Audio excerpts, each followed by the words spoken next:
아멘. 아멘. 가서 씻었더니 보게 되었노라. 같이 하겠습니다.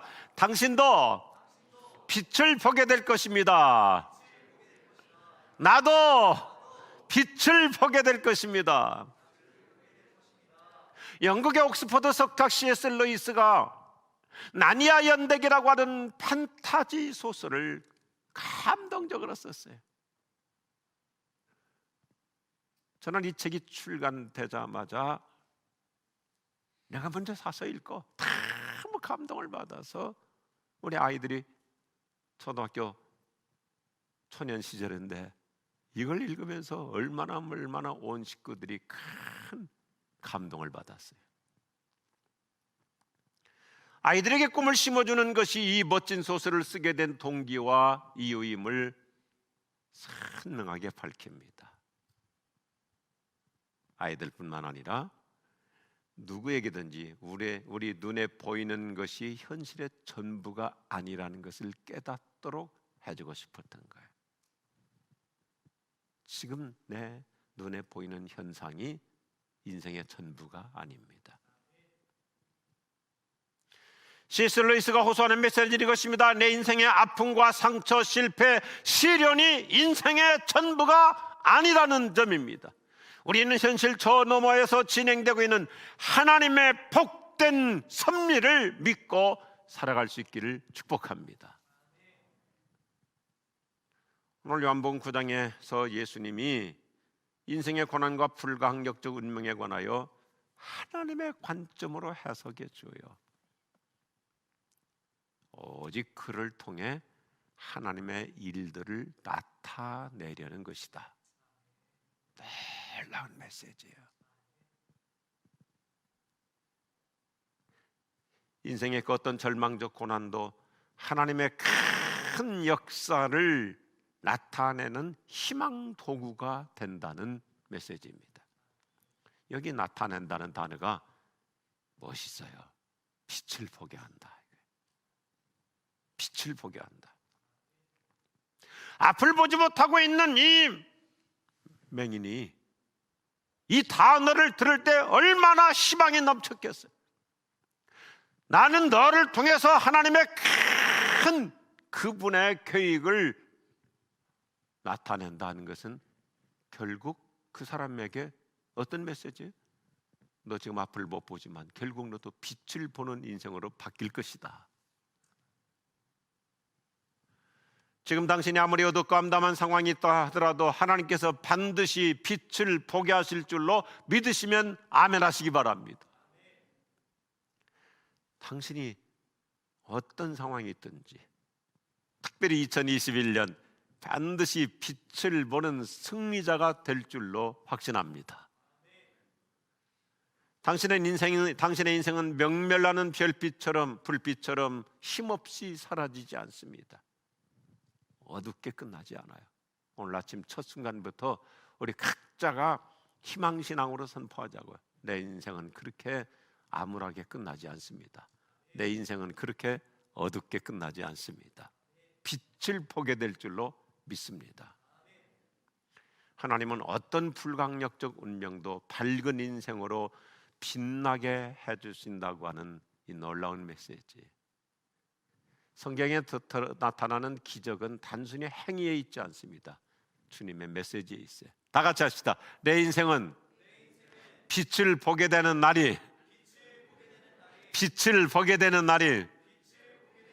반드시 온다. 우리 각자 아멘 하십시다. 그렇다면 오늘 나도 어떻게 하면 빛을 보는 인생으로 전환될 수 있을까요? 성경은 언제나 심플해요. 성경은 항상 심플해요. 첫째 같이 하죠. 예수님의 능력을 믿읍시다. 예수님의 능력을 믿읍시다. 오늘 본문에 등장하는 이름 모를 한 시각장애인은 어느 날 갑자기 예수님을 만나요. 자기가 예수님 찾아온 거 아니에요. 오다가다 그냥 어떻게 아무런 준비도 없는 상태에서도 예수님 만나요. 저는 올 한 해 동안 우리 가족들, 아직 신앙생활을 하지 않는 우리 식구들 어느 날 갑자기 예수님 만나는 은혜의 사건이 일어날 수 있기를 축복합니다. 뜻밖의 예수님을 만날 수 있는 거예요.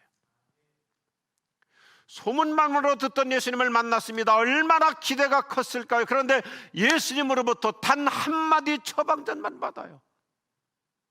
실로암에 모세 가서 씻으라. 그러자 그는 아주 스마트한 모습을 보여주는 것이 오늘 요한복음 9장의 매력이에요. 이에 가서 씻고 밝은 눈으로 왔더라. 놀랍죠?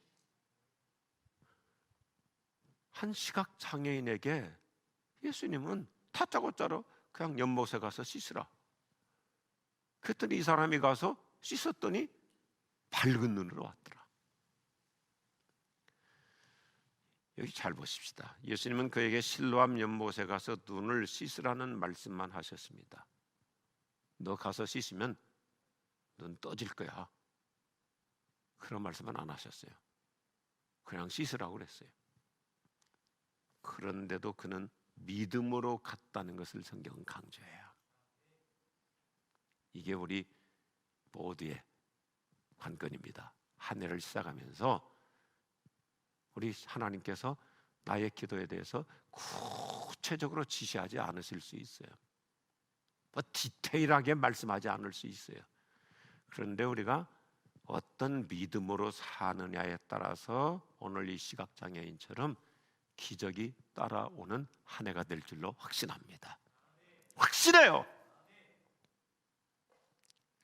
그는 그만큼 예수님을 믿었던 거예요. 예수님의 능력을 믿었던 거예요. 예수님께서는 얼마든지 자기 병을 고쳐주실 것을 확신했던 거예요. 우리 얼마나 자주 외웁니까? 히브리서 11장 1절 말씀, 우리에게 역동적인 메시지죠. 믿음은 우리가 바라는 것들에 대해서 확신하는 것입니다. 또한 보이지는 않지만 그것이 사실임을 아는 것입니다. 이게 믿음의 본질이에요. 2021년 새해가 밝았습니다. 달력과 2021이라는 숫자만 바뀌는 게 아니에요. 오히려 미래는 갈수록 더 불안해지고 있죠. 전 세계가 이 팬데믹으로, 더군다나 이제는 코로나가 변종으로 뭐 걷잡을 수가 없잖아요. 우리 그리스도인들은 사는 기준이 달라요. 유일한 해답은 오직 예수님 뿐이신 줄로 믿으시면 아멘 하십시오. 이 세상에 의학도 과학도 첨단 시스템도 모든 것이 뭐 AI가 로봇이 우리에게 근본적인 해답 못 줘요. 옛날보다 훨씬 더 모든 의학이 최고의 상태로 발달하고 있지만 우리 눈에 보이지도 않는 작은 바이러스 하나 앞에서 인생은 맥을 못 추는 거예요. 예수님만이 해답이십니다. 그러게 우리는 오직 예수님의 능력만 믿고 살아갑시다. 오늘 요한복음 9장에 등장하는 맹인처럼 예수님께서 내 인생의 미래를 밝은 앞날로 이끌어 주실 것을 믿고 살아갈 수 있기를 축복합니다. 이 사람은 그냥 믿고 갔어요. 예수님은 오늘도 우리에게 순간마다 보장해 주세요. 우리 다 같이 할까요? 네 믿음대로 될지어다. 네 믿음대로 될지어다. 우리에게 수시로 말씀하시는 거예요.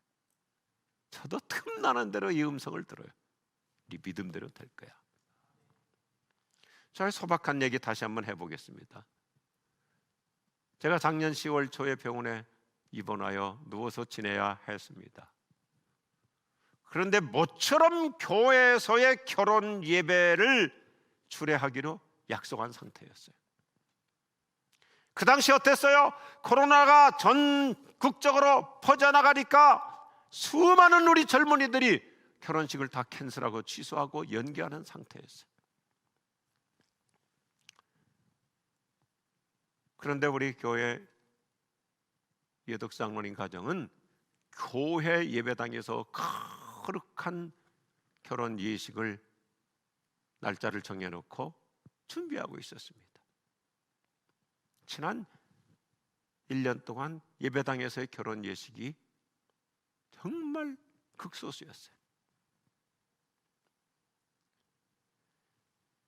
교회에서의 결혼 예배를 위해서 하루하루 노심초사 기도하면서 아마 장로님 가정 엄청난 중압감과 스트레스가 있었을 거예요. 모두 기도로 매달렸어요. 그런 상황에서 저도 사명감으로 하나님께 오직 믿음으로 기도했어요. 하나님, 모처럼 만에 지금 교회에서 경건한 결혼 예배로 결혼 예식을 올리는데, 더군다나 신부의 집에 사람들은 예수 믿지 않는 사람인데 어렵게 설득하고 동의를 얻어내가지고 교회에서 결혼하기로 했는데, 담임 목사가 주례를 못하면 이거 되겠습니까? 목사가 주례하느냐 안 하느냐 이걸 떠나서 이럴 때 복음을 전할 수 있고 전도할 수 있고 하나님의 영광을 믿지 않는 사람들한테 드러낼 수 있어야 되니까 다 사명감으로 기도했어요. 오직 하나님의 영광만을 위해서 기도했어요. 주님은 그러한 소박한 믿음을 기뻐하셔가지고 비록 지팽이를 집었지만 일어나서 교회 와서 결혼 주례를 할 수 있었습니다. 전적인 하나님의 은혜였어요. 우리 방송실 제가 용돈 드릴게, 그 멋있는 사진 띄워주세요. 좀 더 드릴게, 띄워주세요.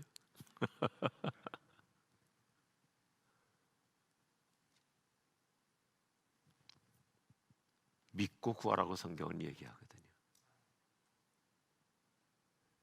저를 아껴주시는 많은 분들이 아무래도 무리하다, 약속 취소해라, 다른 목사님 시키면 되지 않겠는가, 뭐 틀린 말 아니죠. 합리적인 말이죠. 그러나 제 중심에는 이렇게 모처럼 만에 더군다나 교회에서 장로님과 권사님의 가정에서 교회에서 결혼 예배를 드리는데 목사가 직접 가서 했을 때 얼마나 전도 효과가 있겠는가. 하나님은 그런 소박한 믿음을 기뻐하시는 거예요. 또 하나를 믿음으로 기도했습니다. 주님, 연말이 다가오는데 목사가 병원에만 있으면 되겠습니까? 더군다나 수술을 받으면 제가 의사한테 여러 번 확인했어요. 뭐 의사 선생님이 저를 사랑해 주시니까 그래도 수술해야 된다. 근데 제가 몇 번 확인했어요. 수술하면 얼마나 걸립니까? 그랬더니 최소한도 3개월 정도는 활동을 못 한다는 거예요. 더군다나 설교라는 게 이게 반드시 서서 힘들기 때문에 포기해야 된다는 거예요. 하나님, 연말입니다. 일이 밀려 있습니다. 2달이면 교회 나갈 수 있도록 일으켜 주십시오. 끊임없이 제 스스로 안수하며 기도했어요. 믿음으로 회복될지어다. 믿음으로 축복하며 기도하는 거예요. 너 얼마나 통증이 심하냐? 그러나 통증아, 너 나 자꾸 괴롭히려고 하지 말고 떠날지어다. 제 개인 얘기하는 거 아닙니다. 이 한 해 동안 어떤 악천후 속에서도 오직 예수님의 능력, 그분만을 믿고 하루하루를 살아갈 수 있기를 바랍니다. 주님의 공식은 간단해요. 네 믿음대로 될지어다. 저는 대학생 시절부터 인생 지론으로 삼고 있는 말씀이 있어요. 요한복음 11장 40절 말씀이에요. 같이 합시다. 네가 믿으면 하나님의 영광을 보게 될 것이다. 네가 믿으면 하나님의 영광을 보게 될 것이다.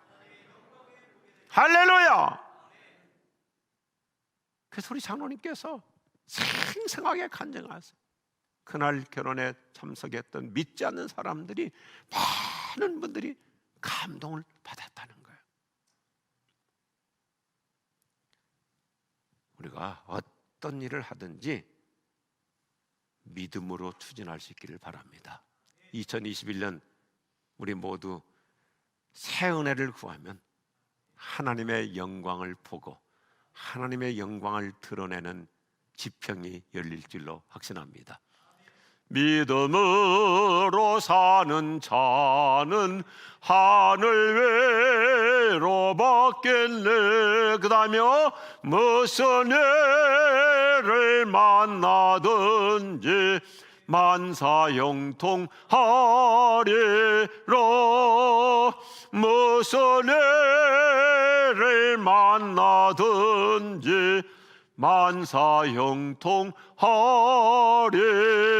만사형통하리라. 할렐루야.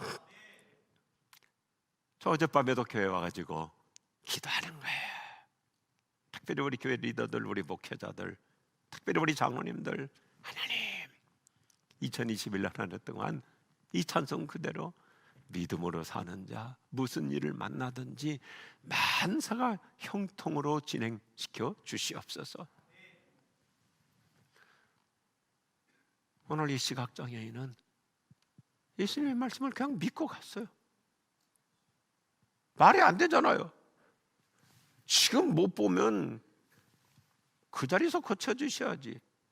실로하면 못에 가서 씻으라.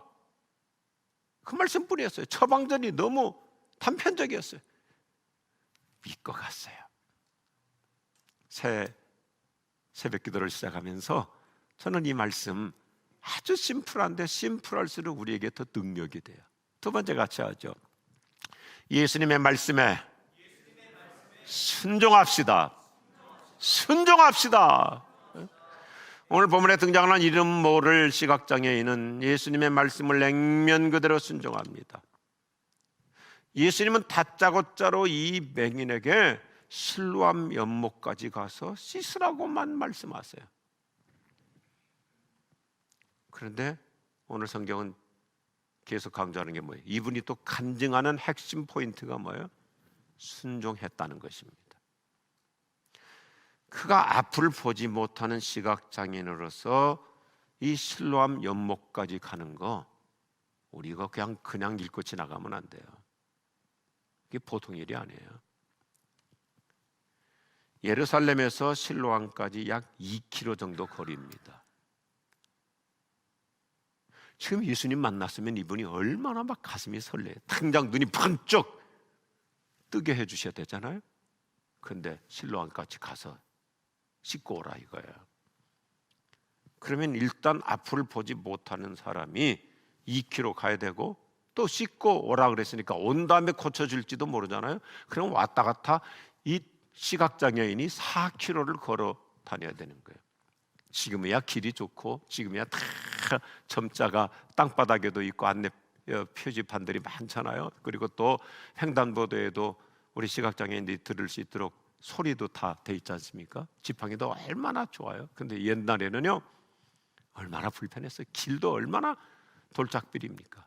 학자들이 그렇게 추정해요. 이 당시 2000년 전에 이 맹인이 2km 실로암까지 걸어가려면 최소한도 3시간은 걸렸을 것이라는 것입니다. 그런데도 그는 예수님 말씀에 순종했어요.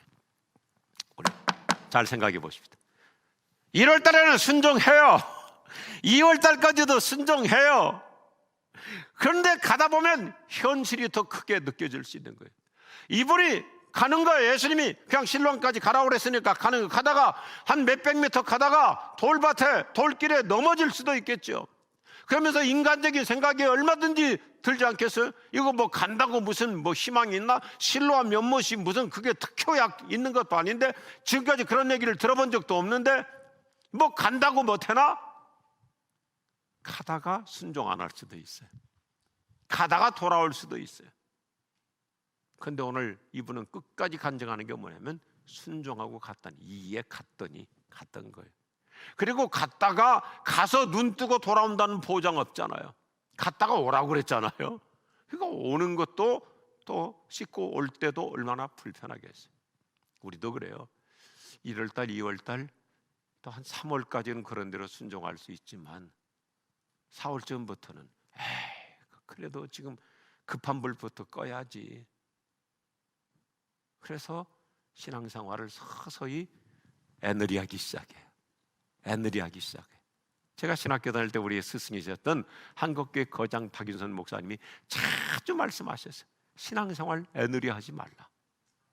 애누리 하지 말라. 성경은 시종일관 우리에게 순종하는 신앙을 요구해요. 요한복음 2장을 보면 결혼식장에서 포도주가 떨어졌는데도 항아리에 물을 채우라고 하는 예수님의 말씀에 그 일꾼들은 명문을 몰랐지만 순종하였더니 최고의 포도주가 가득 채워지는 역사의 주인공들이 되었어요.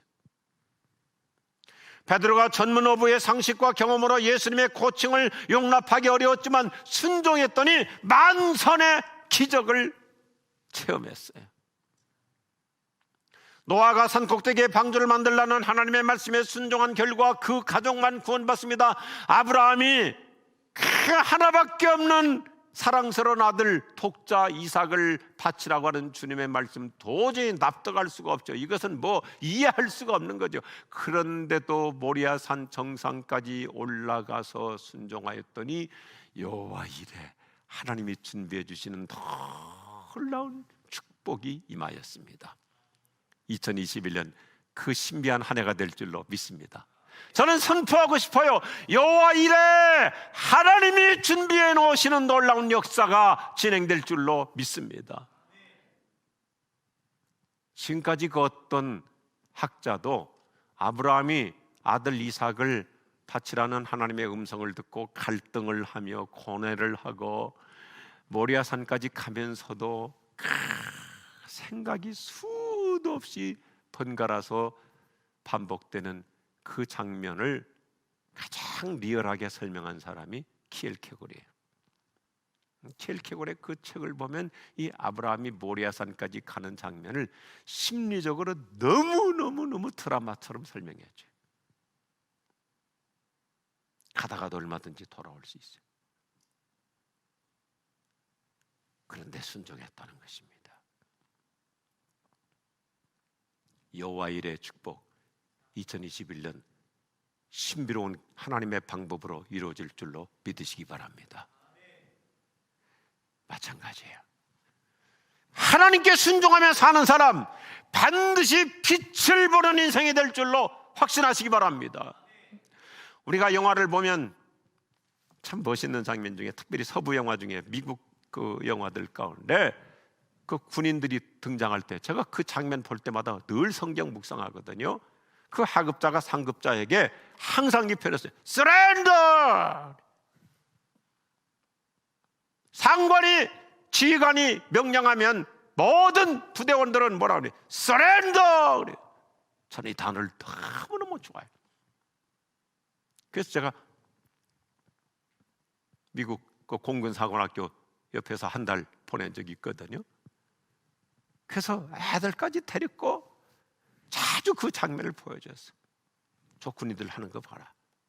그래서 뭐 1시간, 2시간 그 옆에 서가지고 그 훈련하는 거 보면 참 배울 점이 많은데 항상 순간순간 그래. 서렌더! 시키는 대로 따르겠습니다. 복종하겠습니다. 우리의 삶에서 가장 필수적인 것이 순종입니다. 혹시 오늘 새벽에 아이들 일어나서 지금 새벽기도 하고 있나요? 아니면 낮에 부모님들 한번 이 장면만 유튜브 들어가지고 틀어주세요. 애들 한번 부모님께 이 시간 이 자리에서 부모님께 한번 해봐요. 서렌더! 따르겠습니다. 순종하겠습니다. 인간의 삶에서 가장 필수적인 것이 순종이에요. 성경은 처음부터 마지막까지 창세기부터 요한계시록까지 일관되게 요구하는 것이 순종입니다. 한 사람 아담의 불순종이 전 인류에게 불행을 가져왔어요. 한 사람 예수님의 순종이 모든 인류에게 행복을 가져왔습니다. 할렐루야. 에덴 동산에서의 불순종이 생명나무로 가는 길을 막아버렸습니다. 요한계시록의 순종은 다시 우리에게 그 길을 활짝 열어주고 있습니다. 아담이 도대체 무슨 잘못을 했기에 인류를 그렇게 파멸로 몰아넣었습니까? 그가 큰 불행을 가져온 것 단 한 가지예요. 순종하지 않았잖아요. 아담은 에덴 동산에서 어떤 낯선 여자하고 잠을 같이 잤다, 그런 기록 없어요.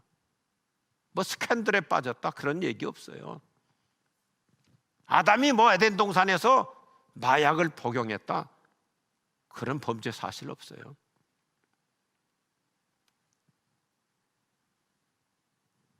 그런데도 아담이 전 인류에게 불행을 가져온 것은 딱 하나잖아요. 순종하지 않은 거예요. 저는 무슨 이 세상 현상을 무조건 인과응보로 해석하는 그런 성향이 아닙니다. 그런데 지금 전 세계가 팬데믹이라고 하는 이 큰 재난을 겪고 있는 가장 근본적인 요인이 뭘까요? 이 세상의 모든 인간들이 지금 하나님께 순종하지 않고 있어요. 2000년대 들어서서 우리 20년 펄쩍 지났더라고요. 엊그제 집사람하고 그런 얘기 했어요. 야, 우리 1999년에서 2000년으로 넘어올 때 얼마나 거창한 단어들을 썼어요. 뉴 밀레니엄 시대, 새로운 천년 시대, 그러면서 설레이는 마음으로 2000년이라고 하는 숫자가 바뀌면서 달력이 바뀔 때 모두가 다 뭔가 새로운 유토피아, 새로운 신세계가 올 줄로 생각했는데, 글쎄 삽시간에 20년 지났는데 이 세상은 뭐예요? 유토피아 아니에요. 원래 유토피아라는 말, 그 라틴어 자체가 뭐냐면 그런 세상은 없다는 뜻입니다. 우토피아예요. 우토피아. 그런 세상은 없다. 오히려 디스토피아가 돼버렸죠. 더 갈수록 혼란스러워지는 거예요. 하나님께 불순종하는 한은 이 세상은 끊임없는 재난이 계속될 거예요. 하나님의 엄중한 경고에도 세상은 여전히 하나님을 거역하며 등지고 살아요. 도대체로 하나님께 돌아올 생각을 하지 않는 거예요. 우리 교회는 보라 내가 새 일을 행하리라 2021년도 표어를 정했는데, 올해 극동방송 표어도 참 좋아요. 제가 1월 달에 설교하려고 작년 가을부터 묵상하고 있거든요. 여호와께로 돌아가자. 여호와께로 돌아가자. 우리가 하나님께 돌아오면 새 역사가 열릴 줄로 믿으시기 바랍니다. 올 한 해 동안 우리 모두가 여기 서 있는 저부터 다 노력해야 될 게 있어요. 더 발버둥 쳐야 될 게 있어요. 따라합시다. 순종하는 신앙. 일단 순종하는 거야. 오늘 이 맹인의 강점이 뭐예요? 예수님께서 가라니까 믿고 순종하고 간 거예요. 순종하는 신앙이에요.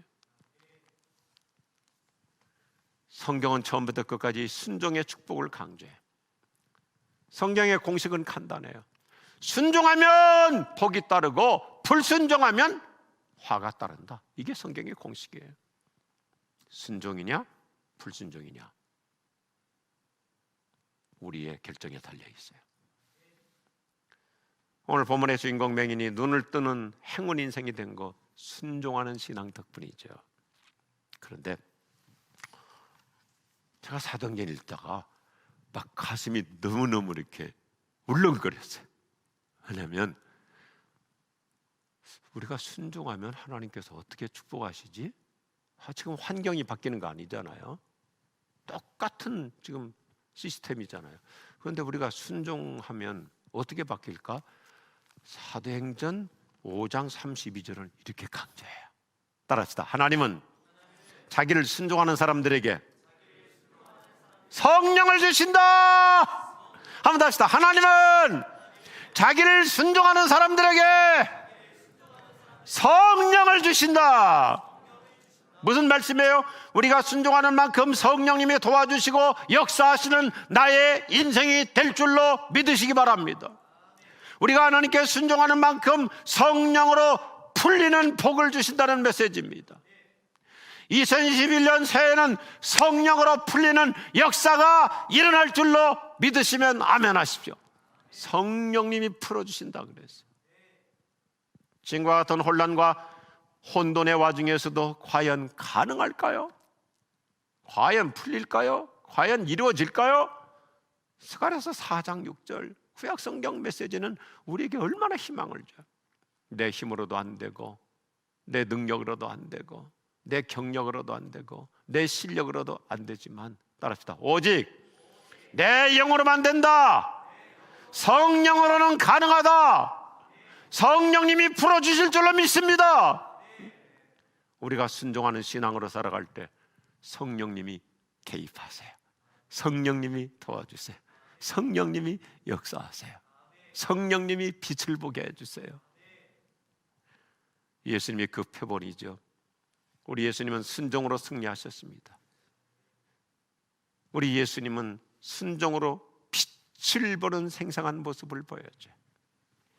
예수님은 어린 시절부터 순종하는 삶을 자신의 성향으로 만들었습니다. 누가복음 2장입니다. 예수님은 고난을 겪으시면서도 순종을 배우셨습니다. 히브리서 5장 말씀입니다. 예수님은 십자가에 죽기까지 순종하심으로 부활의 승리자가 되었다고 빌립보서 2장 8절은 말씀합니다. 예수님은 오직 순종으로 빛을 보신 것입니다. 예수님이 표본이세요. 죽기까지 순종하셨어요. 끝났어요. 죽었어요. 순종하다가 죽었어요. 거기서 끝나지 않죠. 부활의 영광으로 빛을 보는 인생의 표본을 우리에게 보여주십니다. 오늘 말씀의 결론이 참 심해요. 선천적 시각장애인의 스마트한 간증 11절 말씀 보십시오. 이 말씀이 2021년 우리에게 그대로 이루어질 거예요. 다 같이 읽겠습니다. 예수라는 분이 진흙을 이겨서 내 눈에 바르고는 내게 실로암에 가서 씻으라고 말했습니다. 나는 그분이 말한 대로 했습니다. 눈을 씻었더니 이렇게 보게 되었습니다. 그냥 그대로 떼어넣어 주세요. 나는 그분이 말한 대로 했습니다. 순종했습니다. 믿고 갔습니다. 말씀대로 순종하여 눈을 씻었더니 이렇게 보게 되었습니다. 이렇게 빛을 보게 되었습니다. 할렐루야. 우리 2021년 희망 새해인 줄로 믿습니다. 예수님의 능력을 믿고 예수님의 말씀을 순종하고 갔더니 빛을 보게 되었더라. 오늘 요한복음 9장은 이 사람이 기적의 주인공이라 이것이 초점이 아니에요. 성경은 언제나 사람이 초점이 아닙니다. 이 사람은 조연이고요. 조연이고 진짜 주연은 우리 예수님이세요.